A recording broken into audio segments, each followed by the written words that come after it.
하늘만이 무섭대입니다.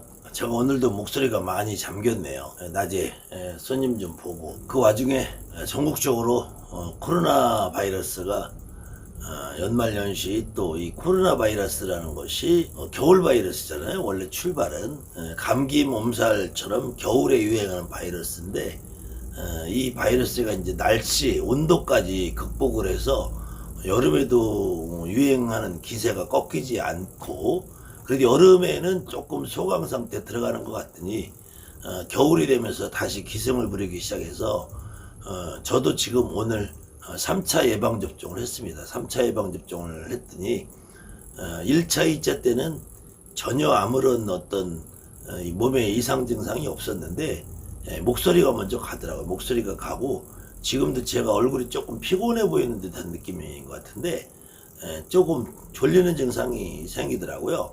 그래도 뭐 여러분들 다양하게 궁금증이 많은 것 같으니까 또 이게 강의를 쉴 수도 없고, 지난편에 제가 말씀드린 여러 가지 잘못된 지식을 끊임없이 여러분에게 갑을 떠는 꼴 같지 않은 놈들이 좀 있어서 지금 계절에 우리가 굿이나 고사나 치성을 하고 나면은 다양한 우리 무당들이 굿을 하고 나면은 다양한 여러 가지 이제 음식도 있고 여러 가지 물건들이 처리할 일이 많아요. 그 뒤처리를 어떻게 할 거냐? 뒤처리를 어떻게 할 거냐? 세월이 지나가면서 문화가 좀 많이 바뀌고 있는 건데, 첫째로는 이제 음식이라는 게 있어요. 음식도 떡도 있고 과일도 있고 부침개도 있고 육아도 있고 여기에 이제 육고기도 있어요.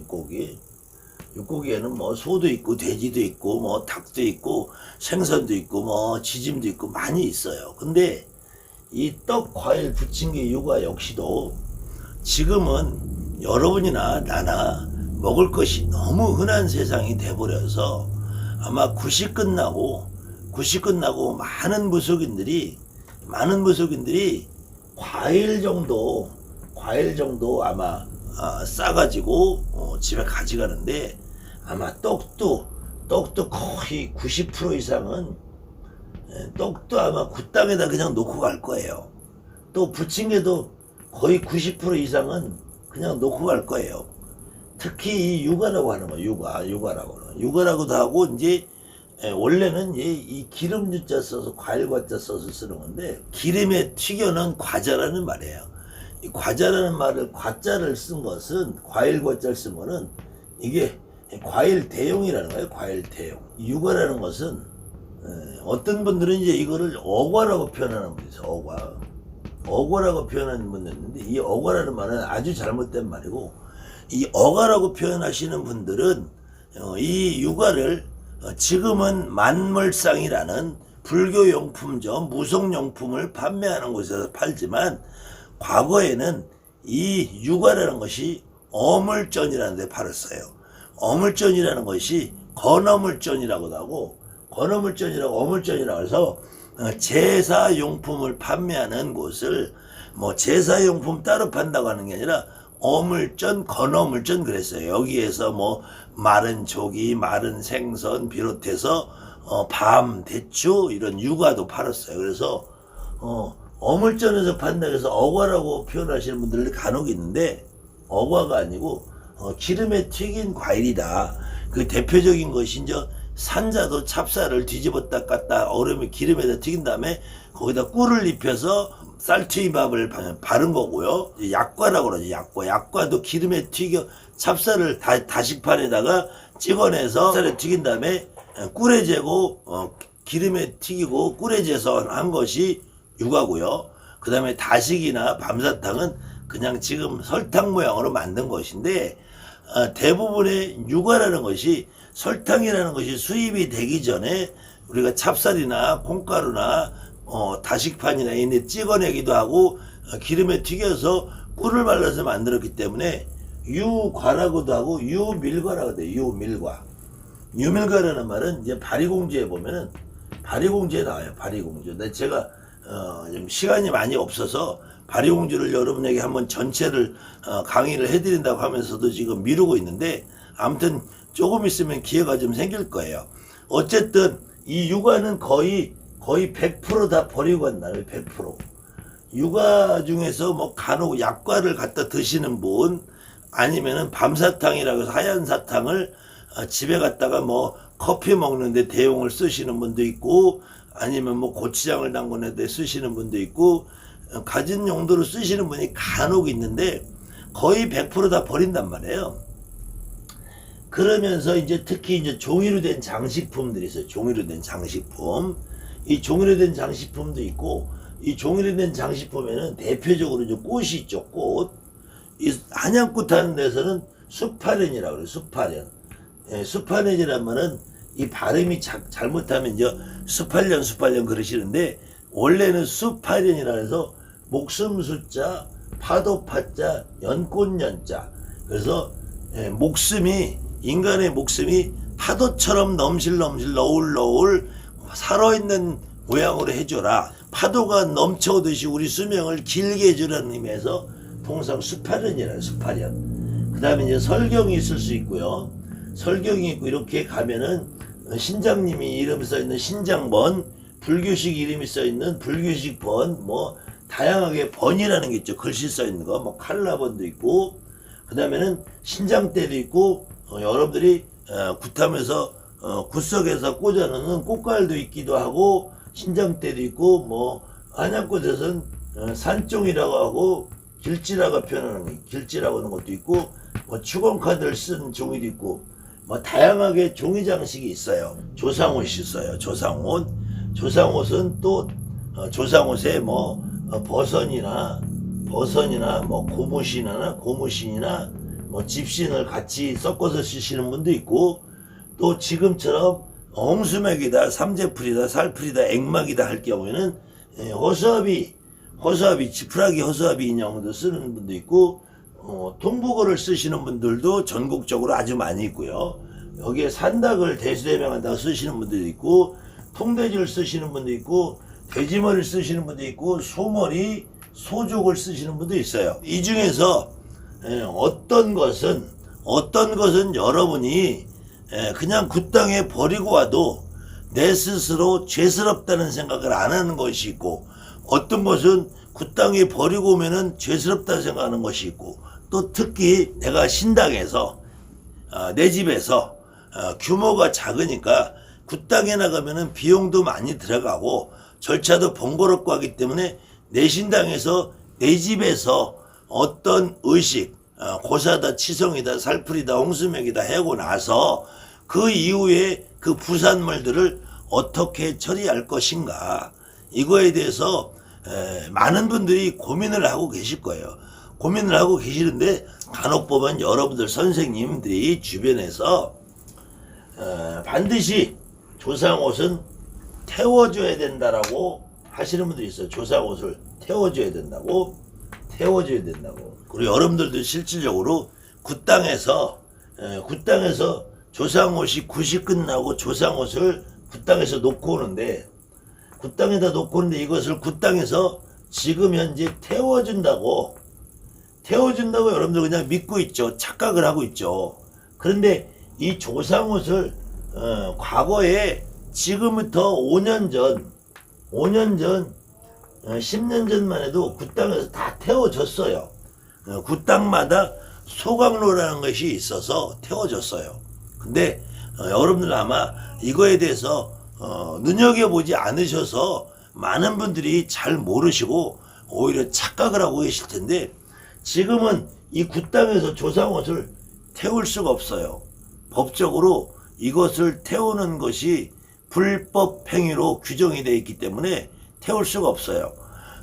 많은 분들이 시골에 가면은 이제 농사를 짓고 나면은 특히 가을에 고추를 태우고 그러면 고추대가 그게 굉장히 단단하거든요. 썩지도 잘 않아요. 그건 퇴비를 쓰기도 좀 어려워. 그래서 고추대나 아니면은 특히 이제 그 강원도 지방에 가면 옥수수대, 이런 것들을 태워서 그 다음 해 거름으로 쓰는, 특히 강원도에서는 화전민이라 해서 불에 태워서 그걸 거름으로 쓰는 거. 그 다음에는 지금 같은 경우에 되면은 이제 들불놀이라고, 들불놀이. 들에 이제 들판에 별을 베고 남은 자리 뭐 이런 풀자리 이런 데를 불을 한번 태우죠. 불을 태우면 거기에 있는 병충해 뭐 무슨 메뚜기나 뭐 이런 알들도 많이 타고 거기에 남아져 있는 지난 해의 병충해의 병균들이 다 타서 없어진다 해서 돌볼이라 해서 많이들 했어요. 그리고 특히 정월 열나은 날이면은 쥐불놀이라고 하더라고요. 쥐불놀이. 중국 같은 데 가면 폭죽놀이도 하고 그런데 그것이 화재의 위험성도 높아졌고 화재의 위험성보다는 지금은 공해 문제 그 다음에 특히 겨울철에는 미세먼지가 많아지기 때문에 스모그 현상이 일어난다고 그래서 지금은 소각을 법적으로 못하게 되어 있습니다. 농어촌 지역에서도 함부로 소각을 못하게 되어 있어요. 지금은 도시에서는 아예 소각을 하면은 이거는 거의 나라에서 엄한 처벌을 받게 돼 있고요. 시골에서조차도 소각을 못하게 돼 있어요.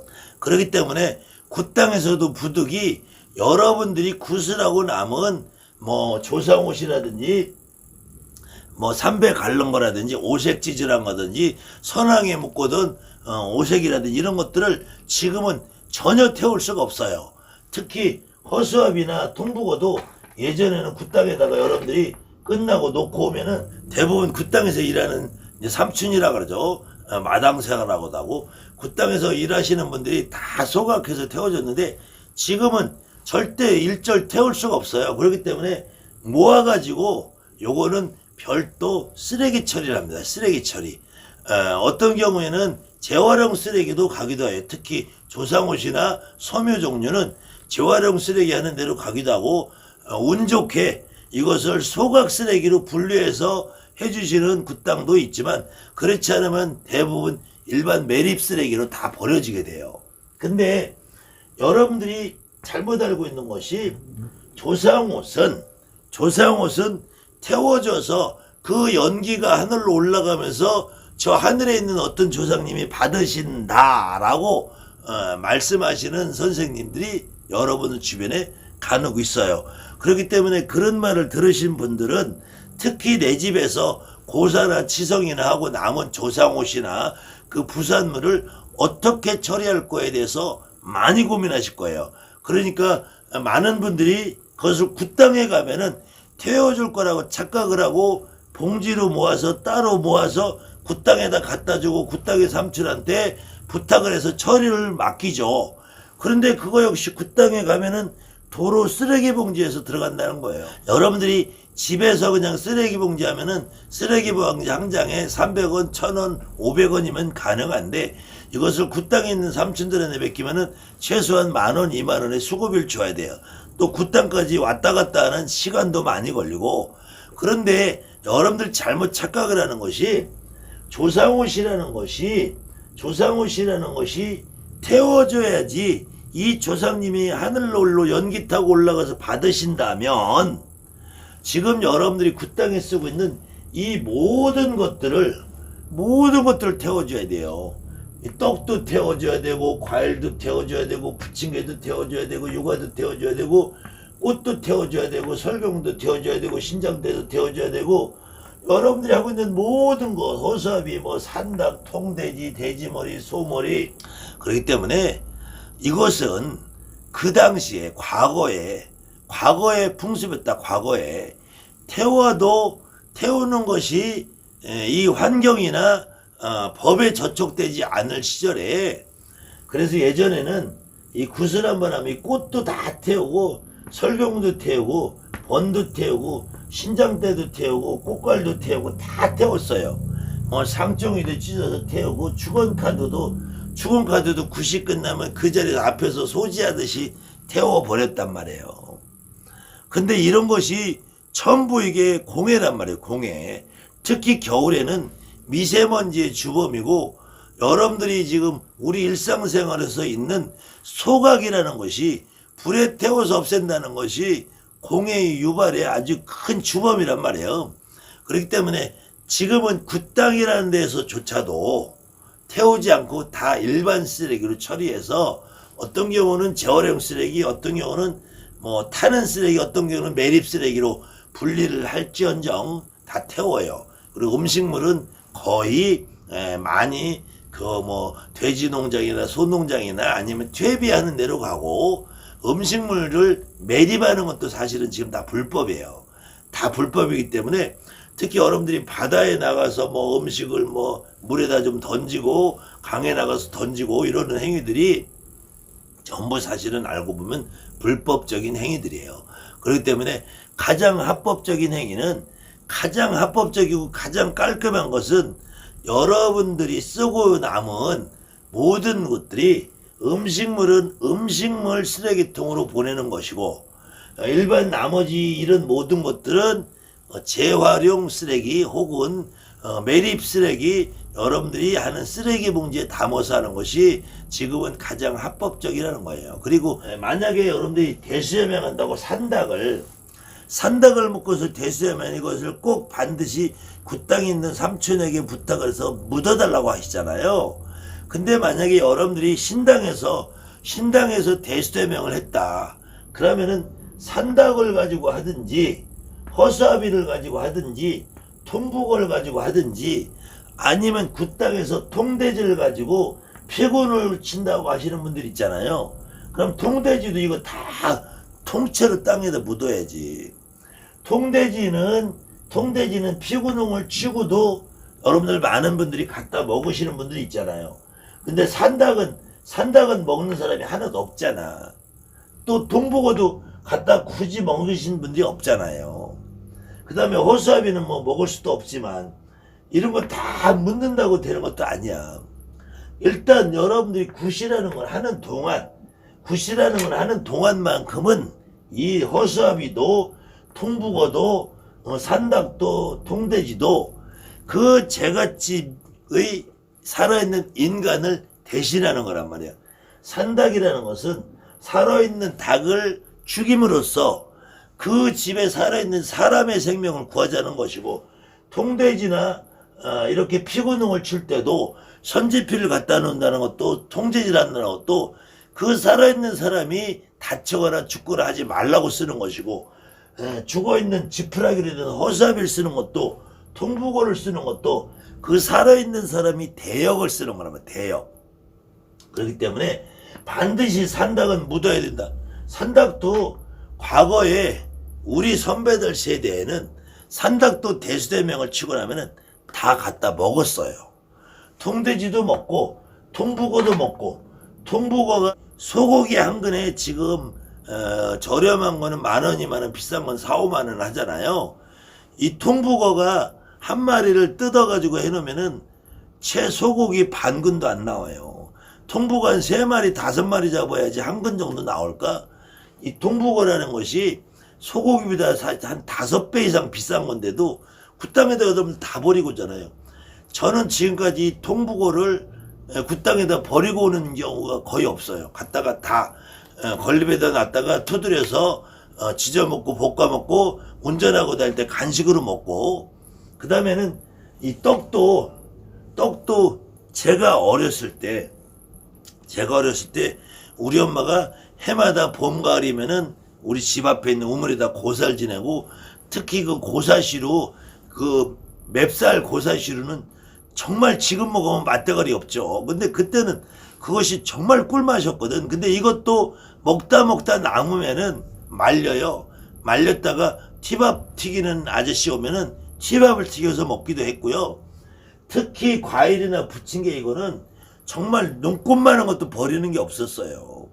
예전에 제가 무당이 된 30년 전만 해도 이 돼지머리도 고사머리도 쓰고 나면은 서로 오늘은 저 돼지머리 나 줬으면 좋겠다. 오늘은 저 돼지머리 내가 갖다 먹었으면 좋겠다. 다들 이렇게 하고 살았어. 저도 실질적으로 9시 끝나면은 돼지머리 갖다가 하나 버리지 않았어요. 고사 끝나면은 돼지머리 귀하고 볼때기 같은 거 탁 쓸어가지고 삶은 거 그 김치 넣고 볶아가지고 먹으면은, 그때는 뭐 젊은 시절이니까 없어서 못 먹지. 근데 저도 나이가 먹고 이제 그 구사하면서 음식이 이제 많아지니까 돼지머리 정말로 먹지도 않고 다 버리게 되더라고요. 그래서 저는 제가 40대 이후는 굿, 치성, 고사 어떤 걸 해더라도 돼지머리를 써본 적이 없어요. 차라리 돼지머리 대신에 판삼겹이라 판삼겹 요렇게 덩어리 삼겹살이 나오는 게 있어. 덩어리 삼겹살. 이 판삼겹을 쓰면은 정말 갖다 이거 맛있고 좋거든요. 돼지는 한 마리 통째로 다 해도 이 삼겹살이 거의 전체의 비중을 한 80% 차지하는 거고 나머지 뒷다리살이나 뭐 이런 거는 별 먹을 게 없는 거거든요. 그래서 판삼겹 하나 쓰면 이게 돼지 한 마리 쓰는 거랑 같은 효과가 있어서 저는 애지간한 고사 같은 데 있을 때 돼지 머리를 안 쓰고 이건 다 버려야 되니까 그래서 판삼겹을 주로 쓰기도 하고요. 특히 육아 역시도 우리 초창기에는 막 세 갑, 네 갑, 다섯 갑을 막 육아를 막 이렇게 산더미처럼 사시는 분들 많았는데 저는 아무리 90커서 두 갑 이상을 고여본 적이 없어요. 평생, 일평생 제가. 그 다음에 애지간하면 육아는 그냥 모양 내는 걸로 한 각 정도만 고이고 나머지 혹시 우리 무속인이든 제갓집이든 일반이든 90 끝나면 갖다 먹을 수 있는 갖다 먹고 버리지 않을 수 있는 음식을 위주로 하는데 아마 이 떡도 굿땅에서나 여러분들이 집에서 하나 시루에다 찐 떡은 아마 거의 100% 다 버릴 거예요. 먹으시는 분들이 아무도 없을 거예요. 혹시 이제 떡집에서 오는 뭐 가래떡이라든지 절편이라든지 임절미라든지 약식이라든지 찹쌀떡이라든지 이런 거는 간혹 조금 갖다 드시는 분이 있을지 모르는데 지금은 여러분들 주변에 있는 그 동네에 있는 이웃들도 떡 한 번만 갖다 주면 좋아할까 두 번, 세 번 갖다 주면은 그때부터는 이제는 그만 가져오세요 이 소리 한다고요. 그래서 이런 모든 음식이나 이런 것들이 뭐 태워줘야지 조상님이 받으시다 태워줘야지 저 하늘에서 받는다 조상님은 뭐 연기를 쏘여줘야지 받는다 개소리 미친 소리들 하지 말라고 하세요. 여러분들 주변에 그런 아직까지 정말로 되지도 않는 고정관념에 빠져있는 선생님들이 여러분의 삶을 옥죄인단 말이에요. 이렇게 굿이나 고사 치성하고 남은 음식 이것은 여러분들이 생각하기에 일반 쓰레기 봉지에 담아서 버리는 것이 그래도 조상님을 위하고 신령님을 위해서 차려놓은 음식 사용했던 모든 물건들을 그렇게 버리는 거에 대해서 혹시 만약에 죄스러운 생각이 든다면 그거만 따로 버리는 쓰레기 봉지를 하나 만들어서 조금 봉지가 남더라도 그냥 버리세요. 그것이 가장 깔끔하고 가장 안전하고 가장 합법적이고 지구도 구하고 환경도 보존하고 여러분들이 사는 사회도 깨끗하게 만들면은 조상님들도 그걸 좋아하실 거예요. 이 지구가 점점 황폐해지고 소각을 함으로써 인해서 발생되는 모든 문제점이 여러분들 스스로 이 여기서 나오는 모든 부산물을 태우지 않고 쓰레기 봉지에서 담아 버리면은 그것이 조상님도 바라시는 것일 것이고 여러분들과 우리의 미래 후손들에게도 아름다운 지구 깨끗한 지구 환경을 몰라주는 것이고 현실적으로는 법을 어기지 않고 여러분들이 합법적으로 불법 행위를 하지 않고 어떤 경우는 여러분들이 집에서 깡통이나 하나 갖다가 조상옷 태운다고 연기 피우다가 잘못하면은 벌금을 물 수 있는 일이 많이 있어요. 그 다음에 굿땅에 가져다 준다 해도 굿땅에서도 지금은 태우지 않습니다. 여러분들이 오늘부터 혹시 굿이 한번 끝나면은 굿땅에서 여러분들이 쓰고 남은 조상옷이나 아니면은 삼배라든지 설경 쓰고 남은 종이 이런 것들도 어떻게 처리하느냐 한번 잘 지켜보세요. 굿땅에서 지금 소각 못합니다. 특히 이제 상을 폈다 잡았다 하면 상종이를 덮어 씌우잖아요. 이 상종이조차도 굿이 끝나면 다 해가지고 소각을 해야 된다고 하시는 분들도 간혹 있어요. 내 정성이고 내 마음이고 굿이 한번 끝나면 다 걷어서 치우고 정리해야지 된다고 생각하시는 분들이 있기 때문에 그거 역시도 나쁘다 좋다 평을 할 수는 없겠지만 여러분들이 굿땅에 가면은 신장 때도 어느 경우에는 급하게 쓰면은 저 굿땅에 어떤 한 곳에 보관되어 있는 저 사람이 쓰고 다른 사람이 쓰고 그냥 거기다가 보관해 놓고 간 것을 쓰시는 경우도 간혹 있는데 이렇게 굿땅에 있는 삼종이까지 다 치워야 된다고 생각을 하시는 분들은 아예 굿땅에 상도 새 걸로 쓰고 굿땅 뒤에 붙어있는 탱화도 맨날 그 탱화 이 사람이 와서 굿하고 저 사람이 굿하고 그렇게 할 것 아니나 굿 한번 들면은 굿 한번 들 때마다 여러분들이 굿땅을 하나 지어서 굿 끝나면은 그 굿땅 통째로 다 소각을 하고 또다시 굿땅을 하나 지어서 굿땅을 통째로 소각을 하고 이렇게 해야지 여러분들이 지금 굿땅에 쓰고 사용하고 한 모든 것들을 태워야 된다, 묻어야 된다 막 이렇게 말씀하시는 분들이 있다면은 그분들 스스로 굿땅을 하나 지어서 오늘 굿하면은 다 태워버리고 오늘 굿하면 다 태워버리고 그렇게 하는 방법밖에 없지 않을까요? 여러분들이 그 지금 특히 삼재풀이 살풀이 고사치성을 하고 남은 굿하고 남은 부산물들 어떻게 처리할 것인가 가장 깔끔하고 가장 합법적이고 가장 여러분의 미래와 우리 자손들의 미래 지구를 보존하는 것은 쓰레기 봉지에 담아서 버리는 것이라는 것입니다. 자, 선택은 여러분들 몫이다. 감사합니다. 하늘만이 부속됩니다.